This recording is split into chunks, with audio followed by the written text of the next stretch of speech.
Hey everybody, thanks for clicking on the video. This is David Pendleton and this is going to be our walkthrough for the weekend round, which is the final round in Pro Division. I'm really excited to get this content out to you earlier than I thought. You know, in the future, I do think my Pro content is going to come out very early Sunday morning, just so I can do Rookie one day, then Pro the next day. Because playing this many rounds in one day today, I just had a miserable day on my Pro rounds on the front nine. Luckily for you, I was able to really start to figure it out on the back nine. So I have a lot of really good shots to share for you, quite a few drops, which is really going to help everybody who's watching this video get out there and try to win, a banner on the first Golf Clash tournament with all these win changes. So I'm excited to share it with you. We're going to hop into it. Do me a favor. Please subscribe if you haven't already done so. Please hit the like button. And if you are, able and you like my content and you appreciate what I do, please donate to my channel. It goes a long way for me. You can find out how to do so in the comment section. I put a link to my PayPal there. And if that doesn't work for you, then just hit me up in the comments and we'll figure something else out. Let's go. Hole number 1. Now, the game has given us some very difficult wins in the final round of the tournament, which is fine. It just took me off guard a little bit. So, I was really having to adjust on the fly on the front nine. But we're getting headwind to begin hole number 1, which means we're not going to be able to go over this fairway like we were in a previous round. We're going to have to settle for the bounce over shot. So what you want to do here is you're going to want to put as much top spin on with full right side spin. And you're going to use a little bit of overpower here, combined with about half of a ball of right curl.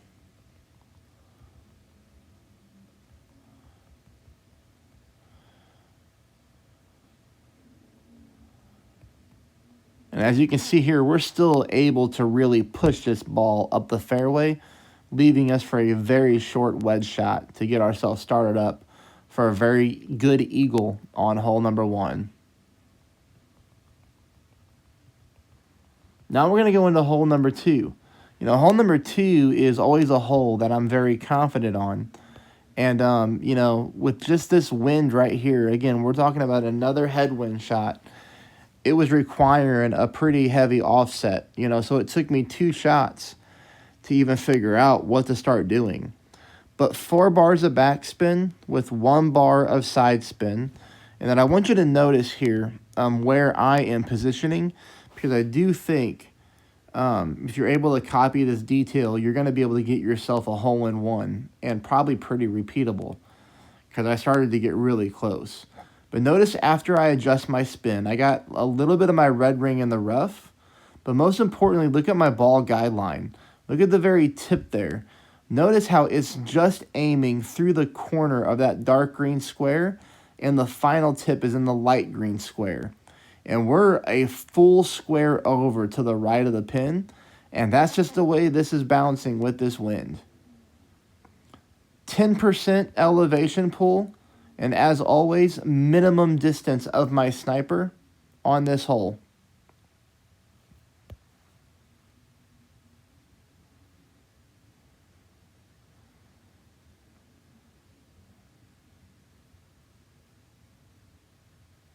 So even with that heavy of an offset, we still left this one on the cup to the left-hand side.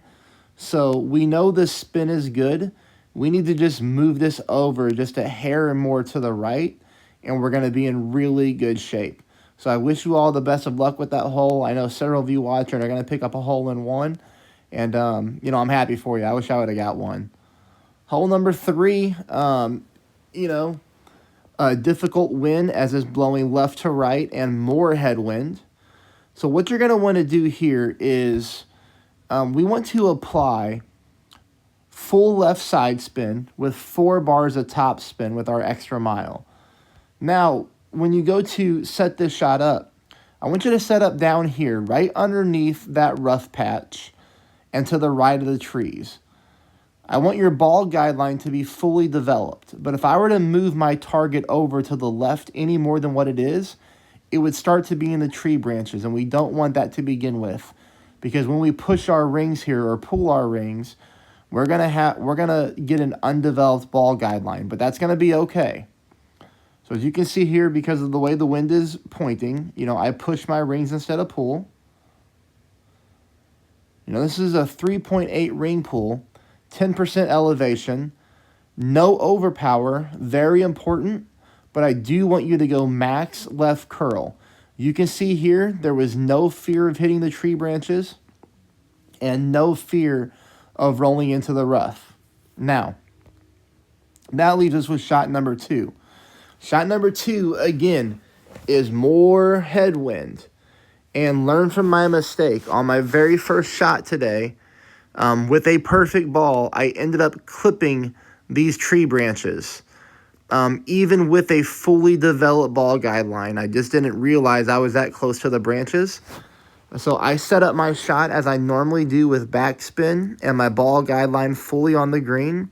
I hit a perfect ball, and somehow that wind pushed me into the trees. I was using minus 10% elevation as always, and that's what this shot is here as well. But on this shot, you're going to see me move my target more over to the left. And I'm really completely trying to avoid these branches as much as possible. So I'm setting up over here almost with my yellow ring at the rough line. Again, minus 10% elevation. So this was a 2.8 ring pull. And you'll see me here use a little bit of overpower combined with a little bit of left curl. And the good part for you to see is I even hit a great right, and I still avoided the tree branches. So that's a really good target area to set up at. And just go ahead and take this one for the eagle. Don't get greedy and try to get an albatross. That's a very difficult hole to albatross in the new tournament structure. Okay, hole number 4, probably my least favorite par 3, probably in the game for the most part. I just hate the way this thing bounces and plays. But I did get it pretty darn close here on my last attempt. So we're going to take a look at the spin adjustments.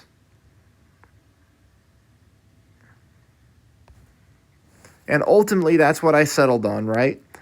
I settled on about 1.8 back and 0.9 left. I'm using an offset shot here. 20% elevation at max distance of my club. I want you to take a look at the tip of my ball guideline. One thing I want you to notice, or I want you to know about this hole, is once you apply your spin and you try to find the same landing position as me, the green can get a little bit glitchy, making your ball guideline disappear.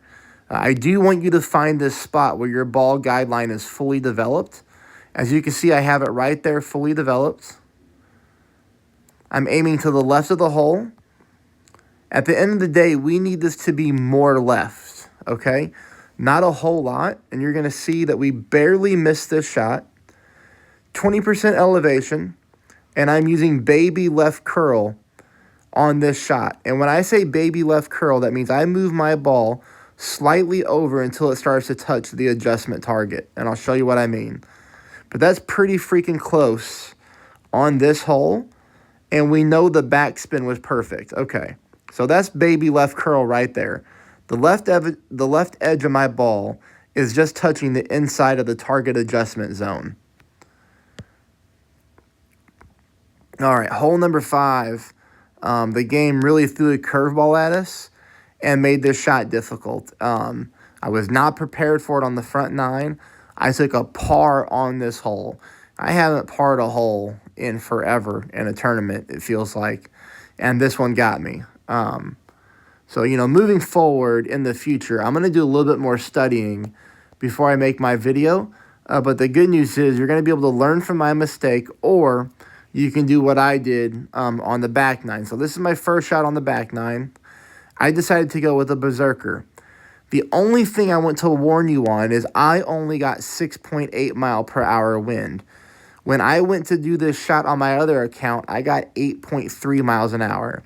So therefore, This shot is risky, but if you execute it, it would allow you to continue to play this hole like we have been the rest of the tournament. But anyways, here's my berserker shot, 10% elevation. Max right spin, a few bars of top spin. This is when it gets a little dangerous because of how high the wind is. You know, we're pulling at max distance of our rings here.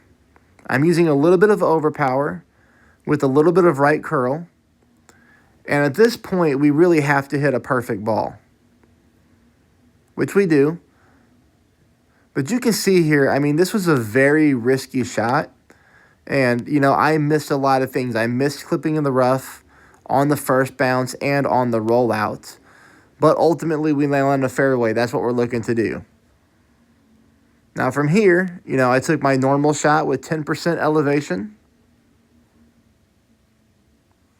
But again, as you can see, more headwind. We're just like headwind heavy in Pro Division.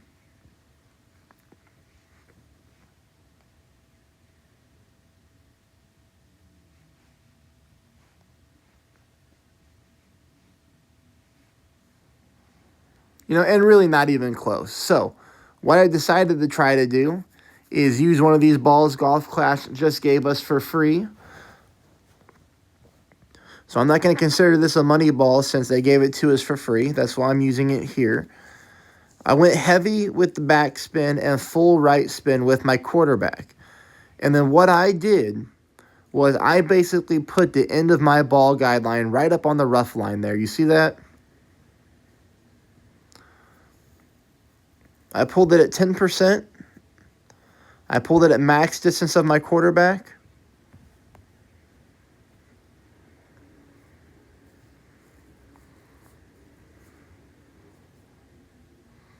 So here I'm just laying up.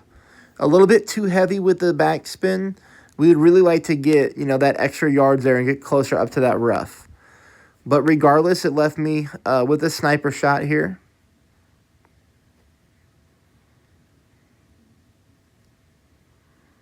Now, what I shouldn't have done is I shouldn't have used the 3 bars of backspin. I should have actually played it a little bit more aggressive and just used that slope at the back end of the green because I had to overpower my shot because I wasn't able to use my rings. So I should have went with top spin instead of backspin. But regardless, I mean, you know, hit the pin and roll out. You know, no big deal. I can't get frustrated about that because I wasn't expecting to make the shot. You know, I was wanting to get close and just save the hole. But, you know, so almost got lucky. Hole number 6, very excited about, you know, one of my favorite albatross shots in the game. I love playing over the water and going for this shot. Easy wind on the drive, finally. You know, we're going to go with, you know, 4.5 to 6 bars of top spin, depending on your extra mile. If you have an extra mile 8, go all 6. 1 bar of right side spin. You know, I got my yellow ring, you know, right over here on this rough line, just barely into the rough.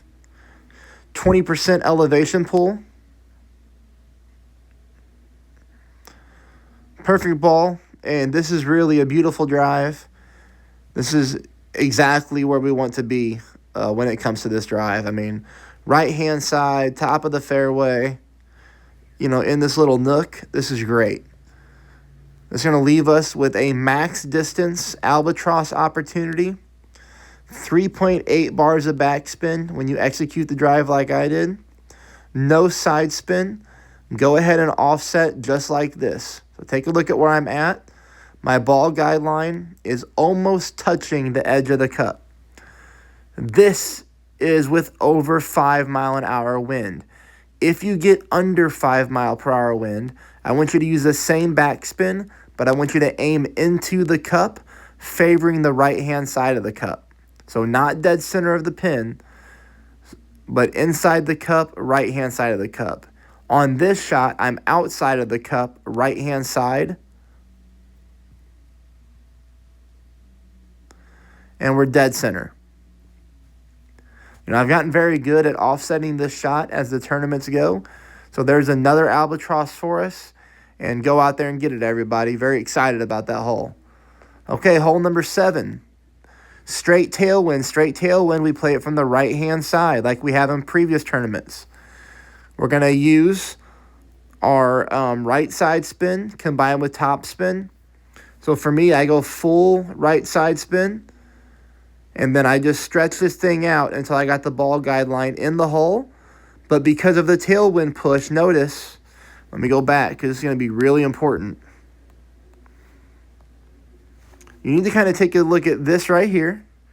So look, I'm on the very bottom edge of the cup. But take a look at the slope right here.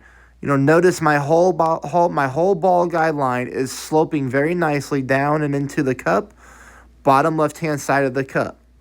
I had to tweak the elevation on this one as I started to play, you know, both my accounts.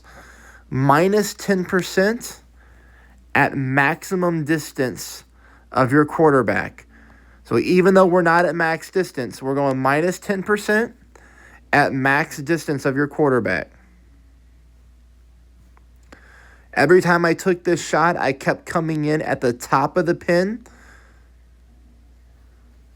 But I was finally able to get this thing to drop for the hole-in-one. So you're there. I was, you know, I went through all the pain and suffering for you all watching. Finally got it to drop. So there we go. Hole number 8, also very excited to share with you because I think you guys are going to eagle this hole. And this is a hard hole to eagle. Again, 6 bars of top spin with an extra mile, 8 or above. 4.5 bars with your 7 or below. Full right side spin.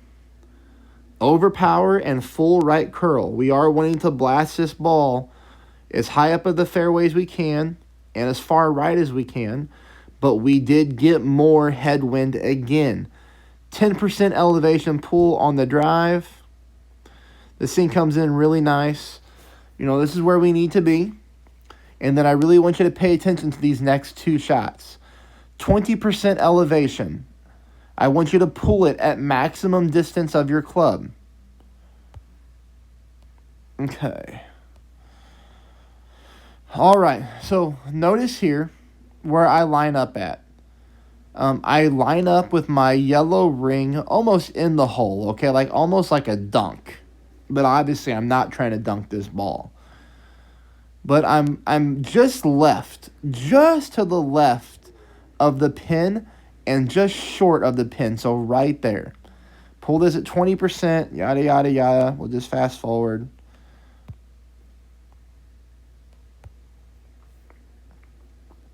No overpower. And we don't use overpower here because we were able to completely pull our rings. Okay, this thing misses, you know, a square and a half to the left. So, on my next shot, same spin. I guess I should have went over the spin. Full back spin, okay. 1 full bar of right side spin. Notice here where I'm aiming. So I tried to correct my shot. I'm still aiming short because I knew short was good. But now I'm aiming to the right-hand side. And as a frame of reference for all my viewers, this is what I did. I put my yellow ring. So do you see the edge of my yellow ring? How it's in the cup? Like, how do I explain this? It's almost as if the yellow ring and the cup are forming a perfect circle. So if I were to like take a pencil and draw a ring around my yellow ring, it would smoothly go over the cup. I hope that makes sense. But just take a look where I'm aiming. Right-hand side this time. Same pull, 20% elevation. No overpower, perfect ball.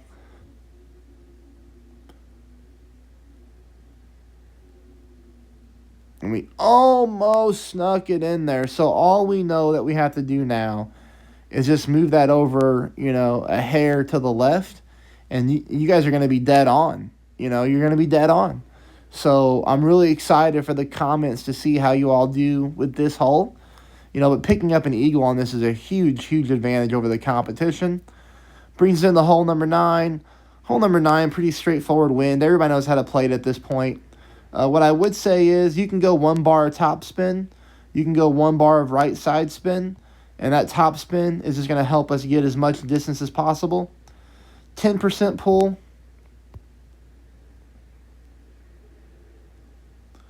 You can see here, even with the top spin, we leave ourselves plenty of room for the rough. Shot number 2, we're just smashing this thing up the fairway, okay? Like we always have been in each round. Hey, I hope you guys are finding this helpful. I put just a ton of work into Rookie and Pro for everybody this week. Please subscribe. Please hit the like button. And again, if you're able to, please help support my work. PayPal link in the comments below. I appreciate everybody's love week in and week out. Big dog shot, no elevation.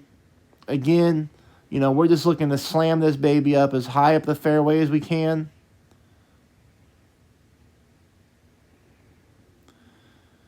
This is really good area to be at. Leaves us with a nice shot for a difficult eagle. It's not automatic because we're getting more headwind again. The game developers is loving the headwind today, apparently. But regardless, I'm going 10% elevation. I'm playing this one between medium and maximum distance of my thorn. You see me leave my ball guideline to the pin through the end of the cup. Pull the 10%. Hit perfect, and the ball went into the hole. Anyways, that's it. Please let me know how you do. And again, thank you so much, for clicking on my channel. Thank you so much for building this to what it's been so far. We hit 1,700 subscribers on this. I got to 1,700 subscribers today. Who knows how far we'll get. I hope it keeps going. I hope you all continue to love what I do. And best of luck, everybody.